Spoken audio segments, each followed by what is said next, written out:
Hello, record nerds of the internet. Somehow June is already over and July is upon us. So that means you get to see the records I bought. And holy cow, it's a lot. Whew. What was that? Let's get into it.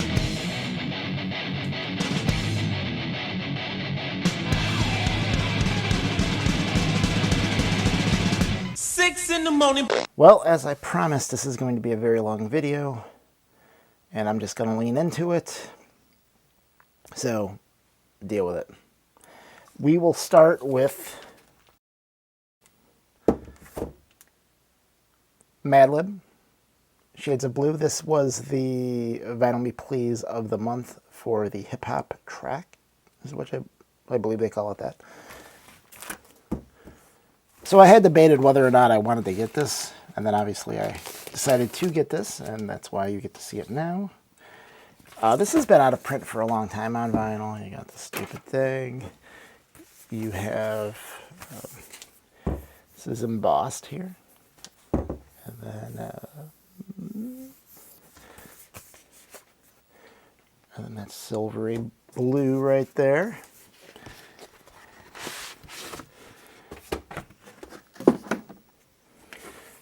And you have a book.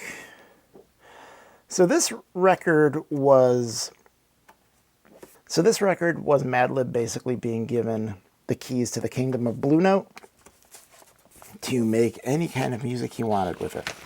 And so he did. So one record is on this like mucus colored vinyl. And the other is on this very happy blue colored vinyl. And then we can go through all the records from Vinyl Me Please that I got when I re-upped for a year. Well, most of them, because two of them aren't here. I already had a video where I showed them all in an unboxing sort of video. And I'll just go through them somewhat quickly here. You have this Prince Paul, A Prince Among Thieves. This album, I had never heard this album before. It is like listening to a movie. It really has a plot that all of the songs intertwine with. Prince Paul was kind of known for doing a lot of skits. He kind of, I don't know if he introduced skits into hip-hop, but he definitely had a big part to play in that. I'm not going to lie, I always found skits to be annoying, but what are you going to do? So it comes with, back when Vinyl Me Please used to, I don't know, seem that everyone who listened to hip-hop was someone who wanted to vandalize property. So it included the stencil. This is an old one that must have been sitting for a while because it has a super old Obi strip. And then this is on red vinyl. And I think the standout track from this is a Kool Keith song. But it's all pretty good. I don't know how many times I'm going to listen to it because it's, you know, pretty long and kind of depressing when you get to, I'm not going to spoil the ending, but it's not a good one. And then I got Miles Davis, Star People. I haven't listened to this, so I don't know if I like this or not, but, you know, whatever. And then John Coltrane, Sunship. I listened to this. The first time I listened to it, I'm like, oh my God, it's horrible. And then the second time I listened to it, I'm like, oh, okay, I like it.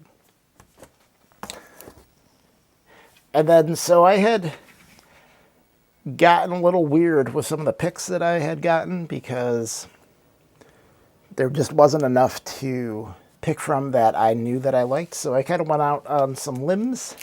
This was one of those. Phineas Newborn Jr.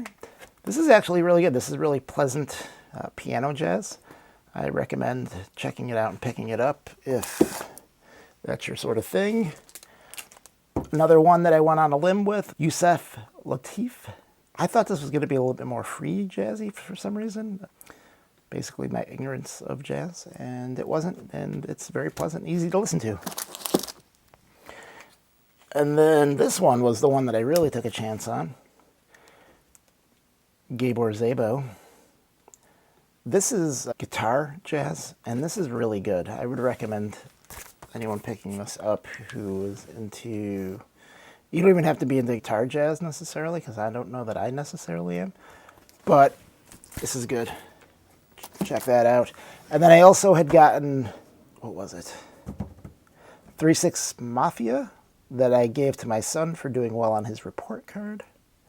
And then I also got Beastie Boys' Check Your Head, which I traded to my friend who owns a record store called Out There. And so I traded that for these two records. This G.G. Allin.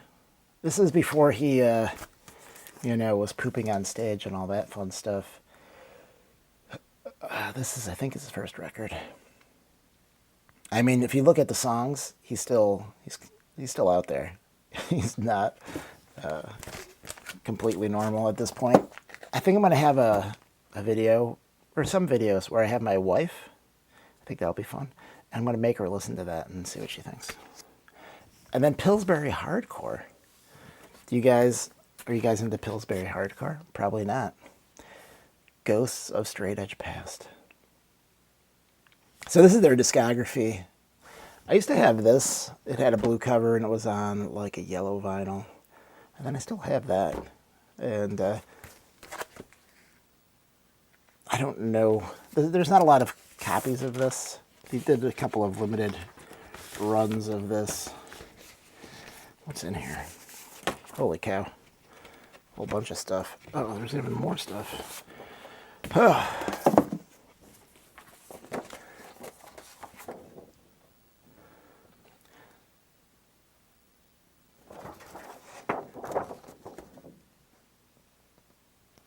One lyric sheet. Two lyric sheets. Well, I guess this isn't a lyric sheet. There's not lyrics on the other side.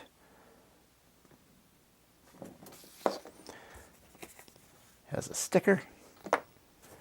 Has a poster.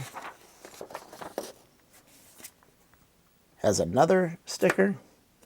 Has another sticker.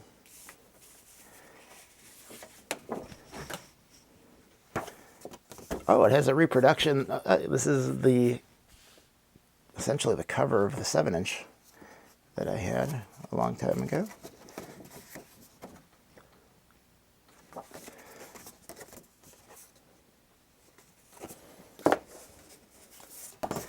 And then this is a reproduction of their second 7-inch.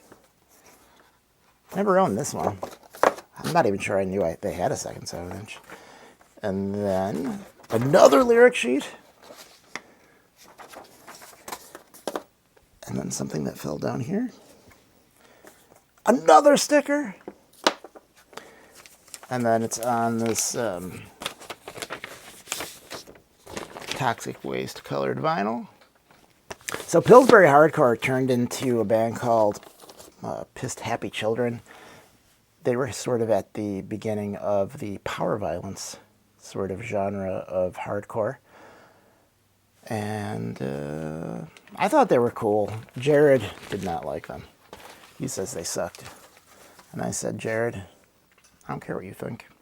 So here's the thing that I did too, that I haven't done in a long time. I went to a record show.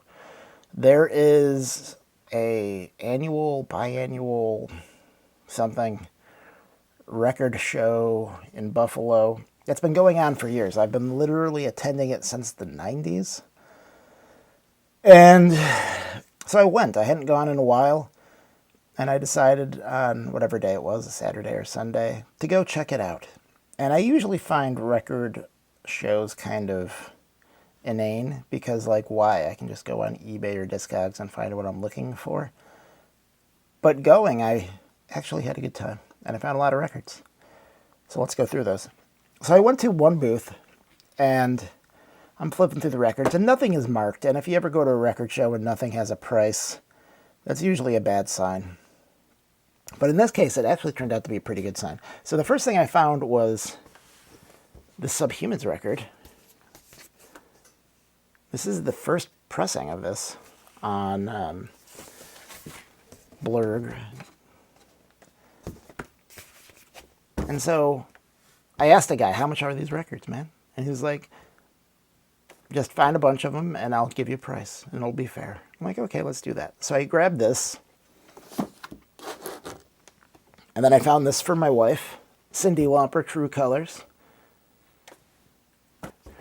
And then, you know, this is still partially sealed, which is usually a good sign. That usually means that the previous owner took very good care of their records, which is true. Like, I don't even know if anyone ever played that. And then they had a lot of these sort of 70s jazz. So like Herbie Hancock, Manchild. Again, essentially looking unplayed. Pharoah Sanders, Love Will Find a Way, with the Record Theater price tag. I miss Record Theater. Record Theater was a large-ish record store chain based out of Buffalo. I have a story about the owner. That's kind of interesting. I think it's interesting. No one else would probably think it's interesting. But they had them all over New York. I know they had one down in Cornell University in Ithaca, and they had some in Rochester, but they had a whole bunch in Buffalo. And so this is still partially sealed too. This sounds really good. And then he had this Weirdos record. This is on red vinyl, clear red. This has been saw cut. If you're not familiar with the concept of saw cutting or drill holing, that's what they do when they don't sell records. They're like, oh, let's get rid of these. And so they will damage them and then sell them for a reduced cost as cutouts. And then they had this on Verve, Jimmy Smith. This has the Verve, this is the original Verve inner sleeve.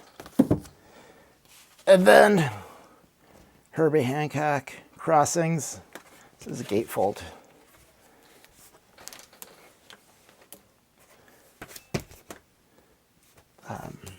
The outside is in sort of meh condition, but the record looks really good. It looks practically unplayed. And then Miles Davis, Phyllis de Kilimanjaro.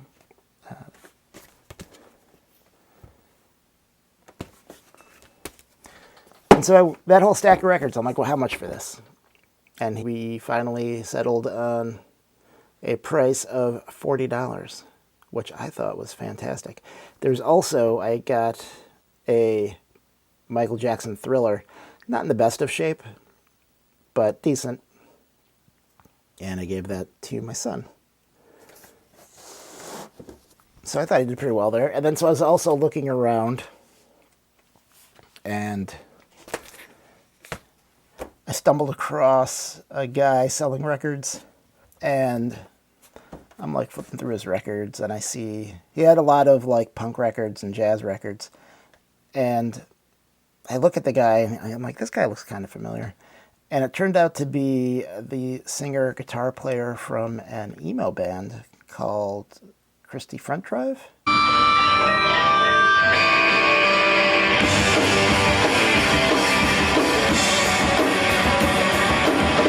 He was in a bunch of bands. They were all good. And I was like, oh, you're Eric Richter from Christie Front Drive. I was like, oh, yeah. And so I actually, when I was first getting into jazz, I put a question on some Facebook group about jazz. I'm like, I'm into punk and I'm trying to get into jazz. Give me some suggestions. And so he gave me suggestions. And he moved to Buffalo a while ago now, a couple of years. His wife was from here. They moved here. And so I got some records from him. I got this, Verbal Assault. You normally don't like live records, but for $5, I used to have this on CD. I don't think I have it on CD anymore. I think I sold it. I got rid of a whole bunch of CDs a long time ago. So $5 for that. And then Black Flag, Slip It In. I bought this mainly because I thought it was funny to buy Black Flag, Slip It In from Eric Richter from Christie Front Drive. That's right, class. Slip It In, the new album from Black Flag on SST Records and Tapes. Destroy reality. For extra credit points, class, don't forget to see Black Flag Live on the Slip It In tour. Thought that was kind of cool. Hit some other records too that I probably should have bought, but I didn't. So, and as I was flipping through other people's records, I came across one in the jazz section of one of them called Last Exit. And I was like, this looks like a punk record. And I've come to realize that if I ever see a jazz record that looks like a punk record, I should buy it because it's normally within my wheelhouse of jazz. And so I flipped it over and I'm like, oh, Peter Brötzmann is on this. And so it was drill holes. Remember when we were talking about drill holes and saw cuts? And so it had a drill hole in it and had some radio station call letters on the label of the record. I asked the guy, like, listen, this is not a $20 record. I looked on Discogs. It wasn't going for $20. And I'm like, I'll give you 10. And he's like, no. So I'm like, whatever, bro. And so I kept it pushing. And so when I got home, I looked up Last Exit, and I went on a whole Last Exit sort of deep dive. And I listened to their records, and I found that this was their best one. And so I ordered it off Discogs? Maybe eBay? I don't remember. Last Exit, Iron Path, Peter Brötzmann, and then Sonny Shrock. I wasn't aware of his existence until I heard this, and then I'm like, oh my god, this guy's awesome. This record is technically a jazz record, but it sounds more of like a post-rock, sort of elements of punk and I guess metal. It's on this color vinyl. This is a recent reissue of this. But so this also started me down a path of buying a whole bunch of Peter Brötzmann records. And then the person I got that from also had this, the Dharma Trio, Snoopy's Time. Again, this could be like a rudimentary Peni record, right? So I'm like, oh, I should get that because why not? It's a bunch of French. And so this is okay. It's not super great. This has a big booklet with it. A big booklet. Big booklet.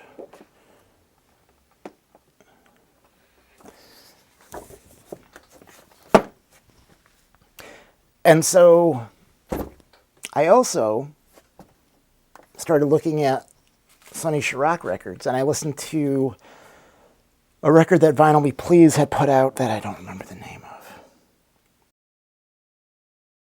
I don't know, it sounded awesome. So I was at a record store, and I saw that they had this Sonny Shrock, Monkey Pocky Boo. And if that doesn't make sense to you, the record's not going to make sense to you either, because this is really out there. This is like, imagine Pharoah Sanders' Karma. Like, if you find that a grading record, this thing will drive you over the edge. This is rough. So this is his wife, and she basically sounds like she's in agony, vocalizing over all of the very, very hardcore free jazz. And this one's real out there, even for me. Buying that Peter Brötzmann record sent me down a path of buying other Peter Brötzmann records, which I did a video on after Peter Brötzmann just died, but I'll go through them again real quick. So I got Fragments, which is also Sonny Shrock and Peter Brötzmann. I got Crumbling Brain by Full Blast. Crumbling Brain, I believe, is the name of the album, and Full Blast is the group. And then I got this. And then I got this. And then I got this. And then I also picked up this record, Bob Mazurek. I don't know how to pronounce anything. Skull Sessions. I listened to this a little bit online, and it sounded pretty cool. And so I picked it up.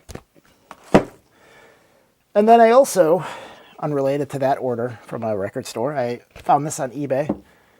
Lounge Lizards, Live in Tokyo. And finding anything lounge lizards in the wild is seemingly impossible. Looks like a cat chewed on that a little bit. I don't know. It was like $9 shipped.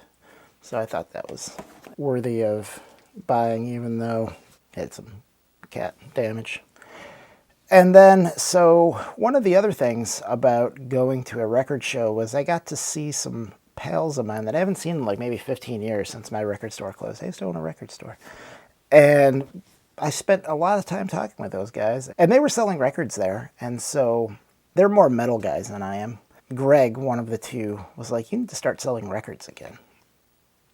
And I said, I don't think so. And by the end of hanging out with them that day, I was like, you know what? I'll sell records at this next one. So if you're going to be in Buffalo in October and go to the record show, I will be selling records. Come and find me. And since that's going to be happening, I need to start buying records to sell, which is, right now it's actually a little easy because like a lot of places are blowing out records, like Target, $10.50 for the Sam Cooke record, double LP, limited blue 180 gram vinyl, gatefold. So this will be going in my bin.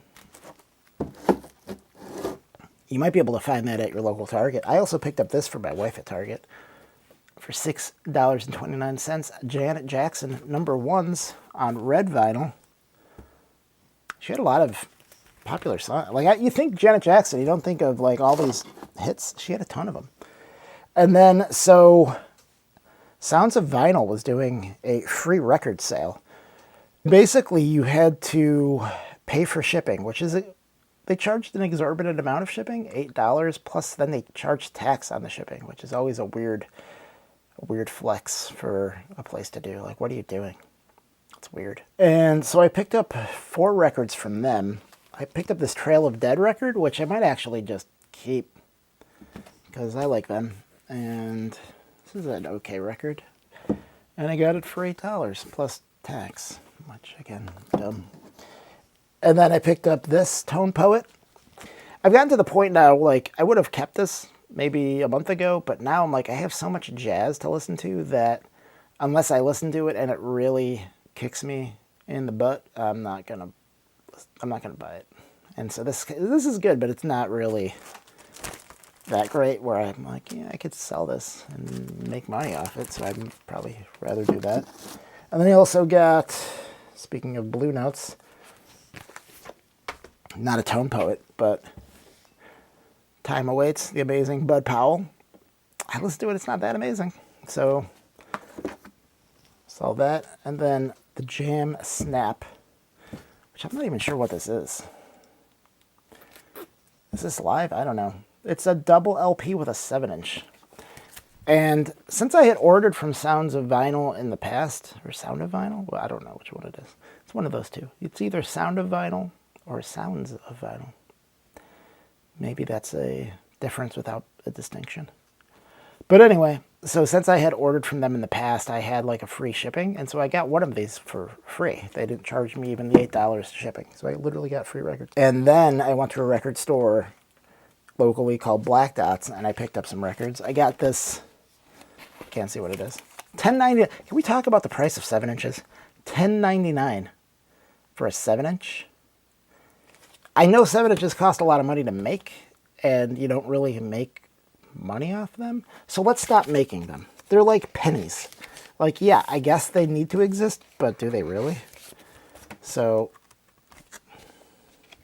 this is a hardcore band, and I use that term kind of loosely with these guys, because to me they're more of a metal band with hardcore influences instead of a hardcore band with metal influences. They sound more like Slayer than like Youth of Today or Minor Threat or whatever. So, but they're good. And it's on this sort of color vinyl. That was cool. And then I picked up this Rollins band, Lifetime. Interestingly enough, I bought this record on record for like $7.99 maybe, or $8.99 at Record Theater. Remember the Record Theater sticker that we were talking about earlier? I got this at their store over 30 years ago. And the record skipped. And I don't know if it was my crappy record player or the record, but I took it back. And they're like, okay, we'll get a replacement for you. I never got a replacement. So Record Theater owes me $8.99 plus tax from 30 years ago. With interest, that's $1 million. But I'm not going to get it because they're out of business. And I hadn't thought about that until looking at this record right now. I'm like, this isn't the first time I've owned this record. I actually own this on CD and cassette, too. I used to really like Rollins Band and Henry Rollins, and then there, Glenn Danzig and Jello Biafra. And then as you grow older, you're like, oh, these are just bloviating idiots with kind of cringy lyrics. So there's that. This is on red vinyl. No insert with this, which is interesting. I remember that there was like a handwritten letter, it's on red vinyl. A handwritten note on the liner notes on the CD and the cassette. I don't remember the vinyl because that was such a long time ago, from Ian Mackay of Minor Threat. I thought that was cool, but that's not in there. And so I also picked up this. Charles Rouse. 2 is 1.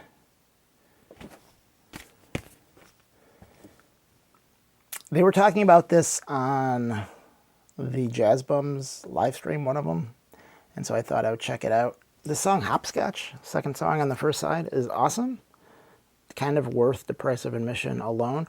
The second side is super weird. It almost sounds like Eastern European, which doesn't make a whole lot of sense for like a jazz funk record, but there you go. And then one of the downsides of buying used records in a dingy, poorly lit record store is when you see a record and you look at it and it looks okay in the dark, it doesn't necessarily look that great in real life. And this is one of those examples. It says G+. So G means good, but good in record collecting terms does not mean good. It usually means pretty bad. And so I knew that this wasn't that great. But I looked at it and it looked okay. But then I'm like, oh yeah, it'll clean up once I... And then now I'm like looking at... I don't even think this will play. There's like a really bad scratch. I'm definitely not going to play this on my record player with my Shibata stylus. But it's kind of a cool cover. Like, that might be a cool thing to hang on a wall. This will go in my record distro. I don't know, what do you call that? What do you have a bunch of records to sell at a record show? What is that? Don't know. But that'll go in there for like $2. It's definitely not a $6 record. Not in that condition. And then finally, last but not least, Knapsack box set. I bought this and I'm not entirely sure why. I already have a Knapsack box set with all these records. This is, it got damaged, I presume in shipping. I don't know if this is worth reaching out to the label for. This is number 209 of 300. What do you think? Should I reach out to the record label and be like, hey, this has a tear in it? But anyway, so this has their 3 albums and a book. My other one does not have a book, but that one also has my name on it. So I don't need 2 Knapsack box sets. So maybe I'll just sell this one. I don't know. So that is it. That is my exhaustive list of records I bought. This is a crazy long video. I had to actually restart this. It's annoying buying this many records. I will not buy this many records next month because this is too much of an effort to make. I'm sad that this got damaged. I don't know what to do about that. I'll put a video here. I'll put like the Peter Brotzman here and then some other videos. You should watch those because you have nothing better to do with your life if you watched this far. So have a good day.